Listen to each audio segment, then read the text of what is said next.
बोलिए सद्गुरु देव की जय। मोक्ष के लिए 3 बातें आवश्यक हैं। कौन कौन है साहेब? नहीं पता?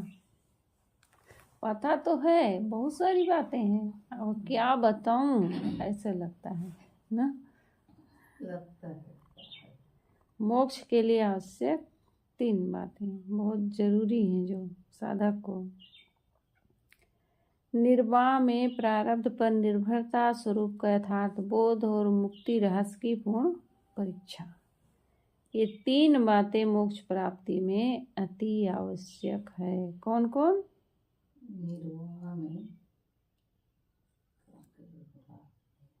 निर्वाह में प्रारब्ध पर निर्भरता, स्वरूप का यथार्थ बोध और मुक्ति रहस्य की पूर्ण परीक्षा। ये 3 बातें मोक्ष प्राप्ति में अति आवश्यक है। इन तीनों के विषय में यदि दृढ़ बोध नहीं होगा इन तीनों के विषय में यदि दृढ़ बोध नहीं होगा तो मोक्ष होना असंभव है। इनके विषय में कुछ विचार करना चाहिए हम सबको। निर्वाह में प्रारब्ध पर निर्भरता, साधक को भविष्य में निर्वाह होते रहने की आशा और चिंता करने की कुछ आवश्यकता नहीं है। क्या नहीं है आवश्यकता? साधक को भविष्य में निर्वाह होते रहने की आशा और चिंता करने की कुछ आवश्यकता ही नहीं है। बिना आशा चिंता के भविष्य में भी शरीर निर्वाह होता रहेगा। ये नहीं सोचना चाहिए साधु को, करे हम बीमार होंगे तो कौन हमारी सेवा करेगा, हमें रोग लग जाएगा तो फिर कहाँ से पैसा आएगा, कौन देगा। इसके लिए अधिक चिंता करने की ज़रूरत नहीं है। जब जैसे जो संयोग होगा वो हो जाएगा। जिन साधकों की विषय कामना बुझ गई है, ऐसे के लिए निर्वाह की क्या कमी है। जिसकी विषय कामना बुझ गई है, ऐसे के लिए निर्वाह की कमी नहीं होती है। आज निर्वाह की सामग्री प्राप्त है, वैसे भविष्य में भी प्राप्त होती रहेगी। 50 साल 60 साल बीत गए, 40 साल बीत गए, अभी तक तो कोई कमी नहीं हुई, आगे भी नहीं होगी, होती रहेगी। जैसे पेट में डालने के लिए आज कुछ रोटी के टुकड़े मिल गए हैं, वैसे कल भी मिल जाएंगे। अधिक संग्रह वृत्ति से तो दूर ही रहना चाहिए। प्राप्त में अधिक का त्याग करते हुए मध्यवर्ती व्यवहार रखना चाहिए। निवृत्ति ही में संतुष्ट रहना साधक का परम सुख है। साधक को चाहिए कि अपने विवेक वैराग्य के पुरुषार्थी में निरंतर लीन रहे। किसमें लीन रहे? विवेक वैराग्य के पुरुषार्थ में निरंतर लीन रहे। निर्वाह में उसको कभी कमी पड़ ही नहीं सकती। साधक की यहाँ तक निश्चयता रहती है कि यदि भोजन न मिले तो साग पत्ते और जल फल खाकर तथा वस्त्र न मिले तो केला के छाल पहनकर या नग्न ही रहकर वैराग्य में संतुष्ट रहूँगा और संसारासक्ति का दृढ़ त्याग कर मोक्ष स्वरूप में निमग्न रहूँगा, परंतु वह संसारासक्त कभी नहीं बनूंगा। कितना दृढ़ होना चाहिए साधक को? जो मिले उसी में संतुष्ट रहना। अरे मैं क्या बताइए अभी, वही भोजन ना मिले तो अपना निर्वाह का साधन हो ही जाएगा। जैसे साग पत्ते खा लेंगे, जाएंगे जंगल में, एक मुट्ठा कोई नरम नरम पत्ते तोड़ेंगे और उसको चबा के पानी पी लेंगे और भजन करेंगे, लेकिन फिर से संसारासक्त नहीं बनूंगा। कह रहे क्या करूं, परेशानी बीत रही इसलिए अब चले मजदूरी करें और पैसा कमाएं और फिर अच्छा भोजन करें। इसके चक्कर में नहीं पड़ना है। शरीर के सुख दुख मान अपमान रोग निरोग अपने आप बरतते जाते हैं और भविष्य में भी इसी प्रकार बरत जाएंगे। इसमें हमारी न हानि है न लाभ। किसी दशा में भी किसी प्राणी पदार्थ की आशा करने की आवश्यकता नहीं है। सभी दशा में सहन कर संतुष्ट रहना है। इसलिए सदगुरु पूर्ण साहब ने कहा है, होनहार सोई तन होई,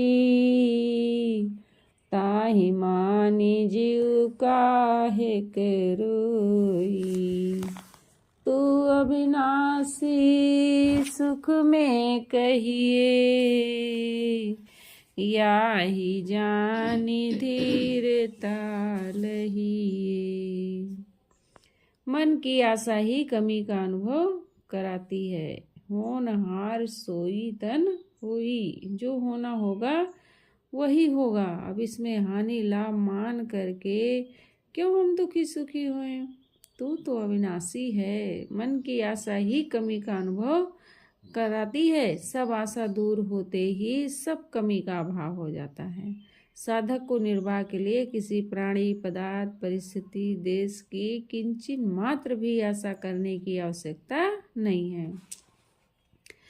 भूत भविष्य की सब आशाएं चिंताएं त्याग कर वर्तमान में प्राप्त हुए पदार्थों में भी अधिक और अच्छा का लक्ष्य त्याग कर संतोष पूर्वक बरतना चाहिए। ये क्या रहा? निर्वाह में प्रारब्ध पर निर्भरता। दूसरा है स्वरूप का यथार्थ बोध। व्याप्य व्यापक कारण कार्यकर्ता अंशी अंशादि भावों से भिन्न ईश ब्रह्म देवी देव तथा भूत प्रेत आदि सबका कल्पक जनक मानक एवं थापक अजर अमर अखंड शुद्ध बुद्ध अपना चेतन स्वरूप है। व्याप्य क्या है साहेब? व्याप्य क्या है और व्यापक क्या है? व्याप्त है एक जगह समाया, मिला हुआ। अब व्यापक फैला जो सर्वत्र हो। तो जीव न व्याप्य है न व्यापक है, न कारण है और न कार्य है, न अंश है और न अंशी है। ये सबका कल्पक जनक मानक थापक अजर अमर अखंड शुद्ध बुद्ध अपना चेतन स्वरूप है। वर्षा शीत गर्मी सूर्य चंद्र ग्रहण आदि जड़ तत्वों की क्रियाओं से होते हैं। यह जड़ चेतनमय जगत अनादि है। वासना बस अनंत जीव नर देह में कर्म करके चारों खानियों में भ्रमते और निज निज कर्म फलों को भोगते हैं। नर देह में अपने शुद्ध चेतन स्वरूप का यथार्थ बोध और जगत से वैराग्य हो जाने पर वासना त्याग कर जीव का मोक्ष होता है। विदेह मुक्त जीव भविष्य में कभी बंधन में नहीं आता। पंच ज्ञान इंद्रिय एवं मन से जो कुछ जानने तथा मनन करने में आवे वो सब जड़ दृश्य है और उन सबों से सर्वथा पृथक मैं अखंड अजर अमर असंग एवं नित्य चेतन स्वरूप हूँ। तीसरी बात है मुक्ति रहस्य की पूर्ण परीक्षा। मन वचन और कर्म से काम वासना का त्याग कर अखंड ब्रह्मचर्य का पालन, क्रोध पर विजय, प्रतिकूल परिस्थिति में होने वाले उद्वेग का सर्वथा समन, अपने प्रति घोर शत्रुता करने वाले पर भी पूर्ण क्षमा दृष्टि और उसका हित चाहना, अनुकूलता के राग की चिपकाहट का त्याग, ममता बांध कर कहीं एक स्थल पर न रहना, आश्रम मान द्रव्य शिष्य आदि के अभिमान का सर्वथा त्याग, कुसंग का त्याग, वैराग्यवान सद्गुरु संतों का समय समय पर आश्रय, सद्ग्रंथों का अध्ययन, अपने गुण दोषों तथा स्थिति का निरंतर निरीक्षण, उत्कट वैराग्य का अभ्यास, एकांत सेवन, मनोनाश की प्रबल इच्छा एवं दृष्टा स्थिति का अभ्यास, शत्रु मित्र मध्यस्थ किसी से भी न उलझना, शत्रु मित्र की भावना का त्याग, संसार से हार मान लेना और हर समय हर स्थान पर समता संतोष पूर्वक शांति का आधार लेना, किसी पर विजय की लालसा का त्याग, न दूसरे द्वारा उद्वेगित होना और न स्वयं किसी को उद्वेग पहुंचाना। ये सब क्या है? मोक्ष की रहनी है। यदि हम दोष रूपी दुर्बलता को त्याग दें, अपना स्वभाव सुधारते रहें तो हमारी कोई हानि नहीं कर सकता। ऐसा भाव दृढ़ रहने से किसी के प्रति अपने मन में शत्रुता का भाव नहीं बनेगा। किसी से हमारा कोई वास्तविक संबंध नहीं है। ऐसा भाव दृढ़ रहने से किसी के प्रति राग का भाव नहीं बनेगा। 5 विषयों से पंच ज्ञान इंद्रियों को तथा अहंता ममताओं को मन को समेट लेना, राग देश एवं हर्ष अमर्ष से निरंतर पृथक रहना, देहाभिमान का सर्वथा त्याग कर स्वस्वरूप में निरंतर संतुष्ट रहना मोक्ष की साधना है। क्या है मोक्ष की साधना? 5 ज्ञान इंद्रियों को तथा अहंता ममताओं से मन को समेट लेना। 5 विषयों से पंच ज्ञान इंद्रियों को तथा अहंता ममताओं से मन को समेट लेना, राग द्वेष हर्ष अमर्ष से निरंतर पृथक रहना, अलग रहना, देहाभिमान का सर्वथा त्याग और स्वस्वरूप में निरंतर संतुष्ट रहना, ये क्या है? मोक्ष की साधना है। इन सद्गुणों को अमृत के समान समझकर उनका निरंतर सेवन करना चाहिए और प्रारब्ध यात्रा एवं मोक्ष मार्ग में जो जो बाधाएं उपस्थित हों उन्हें परखने तथा उनका मूलोच्छेद करने पर तत्पर रहना मुमुक्षु का परम कर्तव्य है। सद्गुणों को अमृत के समान प्रिय मानकर उनको निरंतर सेवन करना चाहिए। किसको? जिसको मोक्ष प्रिय हो, जिसको मोक्ष प्राप्त करना है, कल्याण करना है, अपना उद्धार करना है, उन्हें सद्गुणों को अमृत के समान समझना चाहिए और विषयों को विष के समान समझ करके उनका त्याग करते रहना चाहिए। ऐसे उद्धार होने वाला नहीं है। विषयों को समझो कि ये विष हैं, क्योंकि विषयासक्ति ही बंधन है। विषय भोगों की लालसा जीव को स्थिर नहीं होने देती। पूर्ण मोक्ष रहनी धारण करने में ये विषय लोलुपता ही विघ्न है। मोक्ष की रहनी धारण करने में ये विषयों की लोलुपता ही सबसे बड़ा विघ्न है। जिसके अंतःकरण में सर्व प्रकार की भोग वासनाओं का सर्वथा अंत हो गया है, उसके जीवन में ही पूर्ण रहनी धारण हुई समझना चाहिए। विषय भोगों की वासना और क्रिया से सर्वथा छूटा हुआ व्यक्ति ही वैराग्यवान, बोधवान, साधु संत और जीवन मुक्त है। स्वस्वरूप को यथार्थ जान लेने के पश्चात 5 विषयों की आसक्ति तथा क्रिया का त्याग करना ही साधक का परम कर्तव्य रहता है। रूप विषय में आसक्ति रहने से ही सामने पड़े हुए नर नारियों तथा नाना पदार्थ एवं दर्पण में अपने मुख और वस्त्र अलंकारों को बार बार देखने की चेष्टा पूर्वक नेत्र चंचल किए जाते हैं। बार बार अपना ही रूप देख रहे हैं तो अपने ही मन को चंचल बनाना है। रस विषय की आसक्ति के कारण मनुष्य खान पान में संयम कर रोग शोक बुला लेता है। अब खाने की इतनी आसक्ति है, ये बनाए वो बनाए, इसी में मन दौड़ रहा है तो असंयमित खा करके रोग शोक बुला लेते हैं। इसी प्रकार शब्द स्पर्श एवं गंध की आसक्ति दूषित स्मरण संकल्प एवं क्रिया जीव से कराती रहती है। त्यागने योग्य प्राणी पदार्थों का त्याग कर एवं हृदय में विवेक उत्पन्न कर 5 विषयों की आसक्ति मिटाते रहना चाहिए। विवेक से त्याग दृढ़ होता है और त्याग के पश्चात विवेक चमक उठता है। विवेक से क्या होता है? त्याग दृढ़ होता है और त्याग के पश्चात विवेक चमक उठता है। स्वस्वरूप के ज्ञान बस और विषयों की असारता न जानने के कारण अनादिकाल से विषय भोगों में सुखों का दृढ़ निश्चय हो गया है। विषय भोगों के त्याग का रस जब साधक को मिलता है तब भोग निस्सार दर्शाने लगते हैं।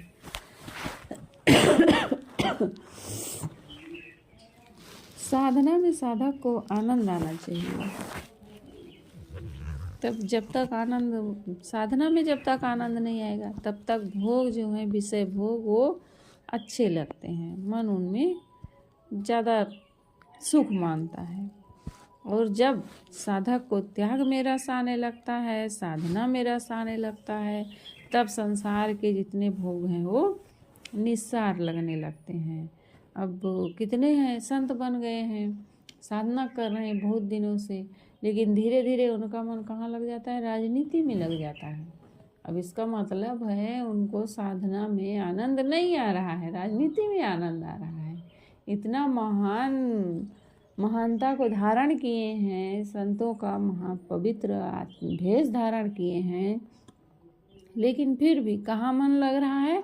राजनीति में जा कर के लग रहा है।